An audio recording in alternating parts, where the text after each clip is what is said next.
Hi friends, అందరికీ నమస్కారం. Tea హబ్‌ను government ఆఫీస్‌లాగా మారుస్తున్నారని చెప్పేసి తెలిసింది నాకు. అసలు టీ హబ్ పెట్టిన ఉద్దేశ్యం ఏంటి తెలుసా? ఎవర్రా మీరంతా? ఎక్కడి నుంచెల్లో వచ్చిల్లు? ఏం ఆలోచిస్తాల్లు? అసలు టీ హబ్ అనేది యువత గురించి పెట్టిల్లు. స్టార్టప్ కంపెనీలు ఎట్లా పోవాలి? ఎట్లా చేసుకోవాలి? అనే దానికి స్టార్టప్ ఇన్నోవేషన్ గురించి ఎట్లా ఉండాలి? ఏం పరిస్థితులు ఏంటి? దాని గురించి పెట్టినది టీ హబ్. టీ హబ్‌ను గవర్నమెంట్ ఆఫీస్‌లో చేంజ్ చేస్తున్నారట. ఈ కేసీఆర్ అనే వాళ్ళు తీసేద్దామని ఒక కాన్సెప్ట్ ఒక్కటే పెట్టుకున్నాడు రేవంత్ రెడ్డి గారు. అంతకు మించి అసలు నథింగ్ ఫెలో. ఏం చేస్తున్నాడో, ఏం అర్థమైందో అర్థం కావట్లేదు. నిన్ననే హైదరాబాద్ పోయొచ్చిన నేను. ఎట్లా కలదప్పినట్టు అనిపించింది నాకు.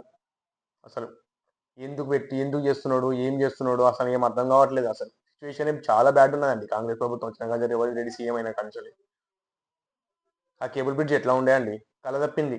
చచ్చిపోయిన దాని లెక్క ఉన్నది ఇప్పుడు. ఎంత బాగుండే. టీ హబ్ తీయడం ఏంటండి? అసలు యువత మేలుకోవాలి మీరు.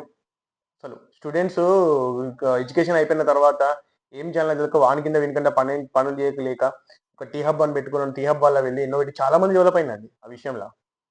ఏం చేస్తున్నాడో ఏమో అర్థం కావట్లేదు. మనం ఇట్లనే ఉంటే అది ఎట్లనే జరుగుతా ఉంటాయి. కొద్దిగా మనం ప్రశ్నిద్దాం. కొంచెం 10లో ఒకరు, 100లో ఒకరు, 1000లో ఒకరు ప్రశ్నించుదాం.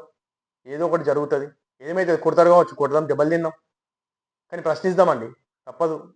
ఇట్లాంటి పరిస్థితులలో మనం బతకాలంటే కష్టమైపోతది. నెక్స్ట్ వచ్చే జనరేషన్‌కి ఏం చెప్దాం మనం? టీ హబ్ తీసేయడం ఏందండి? నాకు అర్థం కావట్లేదు. గవర్నమెంట్ ఆఫీస్‌లకి ఇస్తాడు. వేరే ఏం లేవా? గవర్నమెంట్ ఆఫీస్ రెంట్ ఎక్కువైతాంది మాకు ప్రైవేట్ బిల్డింగ్‌లలో పెట్టడం వల్ల. గవర్నమెంట్ ఆఫీస్‌లు కూడా ఇలా పెడదామంటున్నారు. ఇంకేం బిల్డింగ్‌లు ఏం దొరుకుతలేవా? ఇంకా హైడ్రాని పెట్టి కూలగొట్టినావు. వాటినన్నిటి కూలగొట్టకుండా ఈ ప్రైవేట్ ఆఫీస్‌లన్నిటి గవర్నమెంట్‌లో పెట్టుకుంటే ఏం సొమ్ము పోయింది నీది? ఏం మాట్లాడుతున్నారు? ఏం చేస్తున్నారు? అసలు ఏమన్నా అర్థమవుతాందా? యువత మేలుకోవాలి. మనలాంటోళ్ళు ప్రశ్నించాలి కొంచెం. లేకుంటే ఇట్లనే అయిపోతది. నెక్స్ట్ భవిష్యత్తు తరాలకు బతుకు ఉండదింకా.